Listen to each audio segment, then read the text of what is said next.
안녕하십니까, 쫑쌤입니다. 오늘은 덕성여대, 성신여대, 서울여대 이 세 개 여자대학교 자연계 논술 전형의 특징과 대비법에 대해서 알아보겠습니다. 자, 그럼 시작할까요? 자, 이 덕성여대, 성신여대, 서울여대는 모집 인원이 작년에 비해서 많이 줄었어요. 덕성여대는 거의 절반 정도로 줄어들었고요. 덕성여대는 특징이 인문계열과 자연계열을 나눠서 모집을 하는데, 자연계열은 과학기술대학에 40명을 통째로 모집해요. 그러니까 학과나 전공별로 모집하는 게 아니라 이과는 40명이 전부예요. 40명을 모집합니다. 여기에는 컴공이나 IT 미디어 공학이나 자연과학 계열 등의 이과 계열 전체 인원을 한 방에 모집한다라고 이해하시면 되겠습니다. 성신여대 180명, 서울여대 150명으로 약간 작년에 비해 소폭 줄었고요. 수능 응시 제한은 최저 학력 기준 충족 여부를 따질 때 수학과 과탐 또는 사탐을 선택 과목을 따지지 않는다. 수학은 확통, 미적, 기 아무거나 선택을 해도 되고 사탐이나 과탐도 아무거나 선택을 해도 된다. 따지지 않겠다라는 거죠. 조금 더 논술 시험에 어떤 입문을 좀 완화시켜 놓은 느낌이에요. 반영 비율은 논술 80에 교과 20, 논술 70에 학생부 30, 논술 70에 교과 30이고요. 최저학력 기준은 3개 대학 전부 다 있습니다. 덕성여대는 2개 합 7, 성신여대도 2개 합 7, 서울여대는 2개 합 7에 영어를 포함할 때는 2개 합 5, 그리고 서울여대는 작년에는 2개 합 7에 각각 4등급 이내. 그러니까 한 과목당 4등급을 넘어가면 안 됩니다 라는 조건이 있었는데 이건 올해 삭제되었습니다. 서울여대는 약간 최저학력 기준이 완화됐다라고 보시면 되겠고요. 내신 반영 때 교과는 국수영하고 사회 또는 과학, 국영수과, 국수영과 사회나 과학 중에 하나, 이렇게 반영을 하고요. 어떻게 반영을 하냐면 덕성여대는 3학년 1학기까지 반영을 하고 각 교과의 상위 4과목을 학년 구분 없이 반영한다.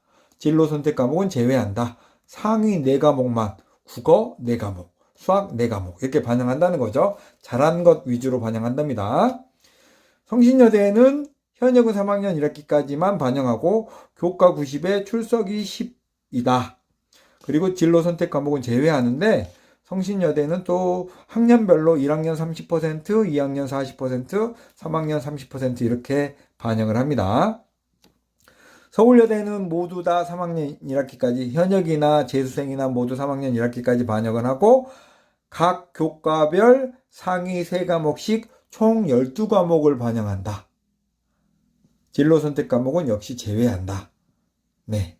그리고 여기 다시 한번 덕성여대 걸 보시면 보완 설명하면 이 국수영 탐 중에 덕성여대는 국수영 탐구는 사탐 과탐 괜찮습니다. 이 중 상위 3개 교과에, 그러니까 예를 들면 국어나 수학하고 영어만 반영할 수도 있죠. 3개 교과에 각각 4과목을 반영한다.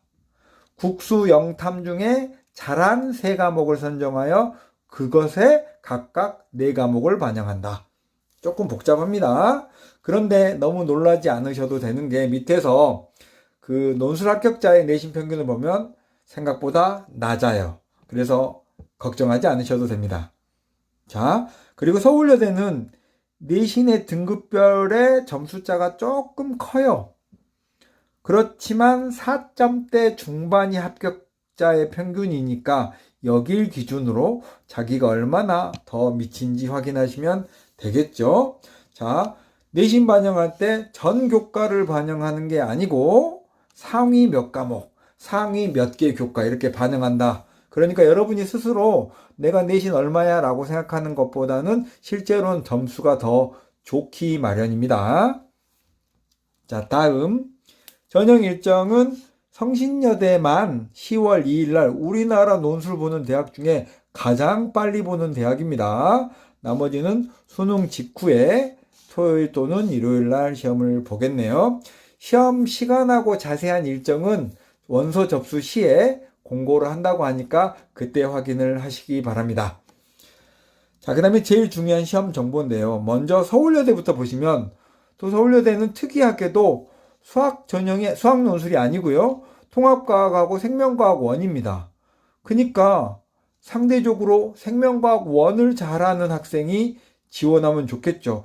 저는 서울여대 생각보다 만약에 정시로 서울여대를 가기 어려운 학생이면, 여학생이라면, 그리고 생명과학 원이 좀 강점을 가진 학생이라면 서울여대 과감하게 좀 준비해서, 지금부터 준비하시면 되거든요. 준비해서 지원하면 좋을 거라고 생각돼요.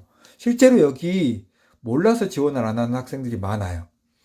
자, 그 다음에 덕성여대는 90분 시험을 보고요. 기하를 제외한다. 덕성여대는 수학 1, 2, 미적, 확통 이렇게 보고요. 실제로 작년 시험 문제를 보면 골고루 냈어요. 골고루 출제된다 라고 생각하시면 되겠습니다. 기하를 제외하고요. 성신여대는 고등학교 교육과정의 수준에서 출제하는데 진로 선택 과목을 제외한다고 했으니까 미적, 확통, 기하는 내지 않겠다. 수원수투에서 내겠다라는 뜻인 거죠. 서울여대는 다시 말하는 것처럼 수리논술이 아니고 과학논술이다라고 정리하겠습니다.